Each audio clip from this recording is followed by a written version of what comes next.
Hello and welcome to another episode of Moose's Gear Goo Review. I'm Moose, and today we have a knife review of the Spyderco Cat. Spyderco Cat. So, like usual, we're going to start off with some specs and get into some comparisons and my little ugly brown glove test. So, overall length of the knife is 5.94 inches. The blade length is 2.44 inches. The weight on the knife is 2.5 ounces. The blade shape is a leaf shape design. It's a fairly symmetrical shape, almost perfectly symmetrical, but it actually drops down more, and almost like a spear point. So it's a very nice shape blade, at least for what I use it for, and for piercing as well. It is a full flat ground blade with a satin finish, which looks pretty nice, classy. The blade steel, now this is a bonus for me because if you've seen my other videos, I really like the CTS BD1 blade steel, and this is actually the newer updated version of the Cat with the Spyderco BD1 blade steel.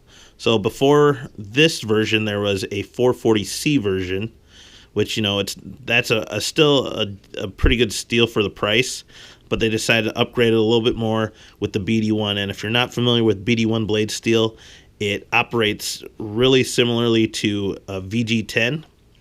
And there's a video out there that I saw of a YouTuber doing a cut test between BD1 and VG10, and the BD1 held up. But other reviewers say that the corrosion resistance on the BD1 blade steel is actually really, really well. Like, it's a really, really good corrosion resistant, stain resistant steel.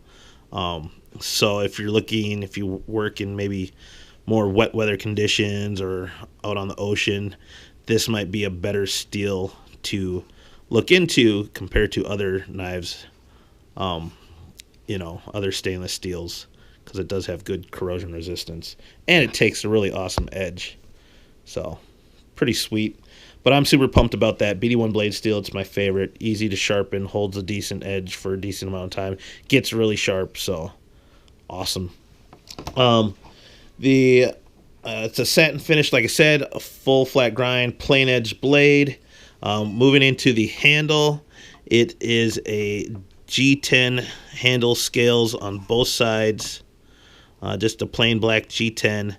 I like how they have these kind of smoothed out, flattened pivots.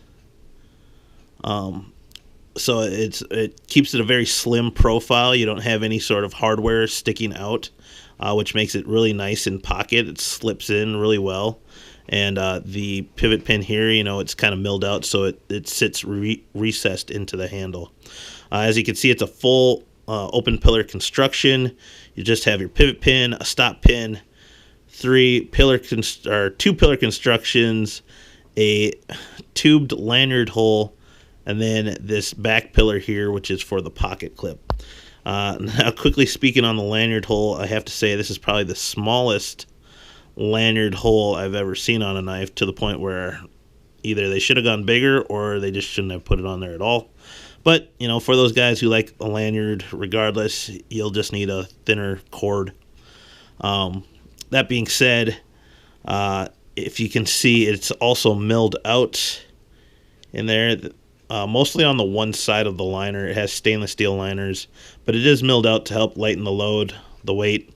And then it has a kind of generous cutout there with a chamfered edge for the frame lock. Not frame lock, liner lock. Sorry. It's been a long day. So it has the liner lock, and that's actually really easy. It's really long, so you have a lot of length for your thumb to catch to close the knife. As you can see, it does have the forward finger choil. Now, it's very rare, if not ever. I basically always use the finger choil when I hold this knife, just so I could get a solid 4-finger grip on it. But that being said, I like finger choils So it's pretty neat that it has that designed into it. It has a thumb ramp. There is no jimping on the thumb ramp or the choil. It has the spider hole to make it ambidextrous, but if you take a look, the spider hole on the left side, if you're a lefty, is somewhat blocked, but it's still managed. You still are able to open it from that side. It does, I think it just has the nylon washers, so it doesn't have the bronze phosphorus washers, but even then you don't really need it because it still just flops out, flies out, flicks out. It's really comfortable in hand. It's kind of a wider profile in the handle, which helps it fill up the hand. But I really like the comfort of it. It really works well for any types of grips that I'm going to need to use. Last thing, the pocket clip. This is one of my favorite features of it, is the wire pocket clips. So if you haven't used a Spyderco wire pocket clip, they're fantastic. And it's a deep carry wire pocket clip. So as you can see, it holds down pretty deep, and you only end up seeing about that much sticking out of pocket. It's very smooth, so it slides in and out of pocket. And like I said, there's flat hardware on there, so there's nothing sticking out for it to catch on. So it sits really well in pocket, and with the slim profile, you barely notice it's there. So overall, what I really like about this knife is the fact that it's, to me, the perfect EDC. The only thing that I complained about the Cat series initially was that I wish it had BD1 blade steel. Sure enough, I traded my old Cat in a knife trade for something, and I was going to order another one of these anyways because I enjoyed it so much, and then sure enough, it came out in the BD1 blade steel. So the only other improvements I think that they would need to do if they do decide to improve on this knife is just a mild jimping. It doesn't have to be very sharp by any means, but just something simple that helps give some traction on there, because that is very slick. It isn't necessarily needed, but it would definitely, I would benefit from having some jimping there, and of course on the underside finger choil, and then improve on the lanyard hole. Just make it, able to fit 550 cord. I don't use the lanyards, but I could see how somebody would want one on there. Either way, this is a great EDC knife. Honestly, I think it's the perfect EDC knife for anyone who lives in the suburbs or in the city. Definitely an awesome city urban EDC knife. You could also pull it off as a gentleman's knife with the simple satin finish, flat edge. It looks really nice. Fits in pocket really well. Very inconspicuous, and it's made in Taiwan. So I don't know. Overall, I give this knife 5 out of 5. I really enjoy it. Definitely in my top 3 favorite knives to carry. So that being said, let's compare it size-wise to a couple other knives. We got our Kershaw Cryo G10. We have, if I didn't touch base on this earlier, the Cat and the Chicago right below it were both kind of designed around the same time. The Chicago was named because Chicago has some fairly conservative knife carry laws, and this knife fit that. But when they first came out, they came out with carbon fiber handle scales and S30V blades. Those are more rare and definitely more collectible. So then they re-released it in a much more user-friendly, economical price range with the BD1 blade steel and the G10, but they both have the same materials, same hardware, same steel. So if this one, the Cat, is a little too big and you want something even smaller, you should go with the Spyderco Chicago. I also have the limited edition CRKT Sprint Run carbon fiber titanium squid, which is actually very similar in size to the Cat. I also have Benchmade North Fork, which handle-wise is similar in size, but the North Fork is a little bit heavier and has a longer cutting edge and blade length. So those are some comparisons right there.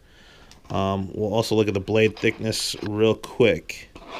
Let's see. So if we compare the Cat to the Chicago, they're literally made out of the same blade stock. Both made from Taiwan, BD1. So great little companion knives. If you're a collector, you should probably get both. Fun, awesome little knives. But for the practicality of use, I always go with the Cat. North Fork, about the same thickness. Cryo, it looks like the Cryo is just a hair thicker. And the Squid, about the same. Last test is the ugly brown glove test, which is to test whether or not you have traction and if the knife is able to be opened with a kind of clumsy glove on. So as you can see, just open it. That big cutout for the liner lock is awesome. I can disengage it really easy. Big hole for deployment. And the only thing is, there is no jimping on there. So with this cloth glove, I am very slippery and I have no traction there. If I squeeze it, then it kind of just locks in. But other than that, there's nothing to stop my finger from sliding. Overall, is it 100% pass?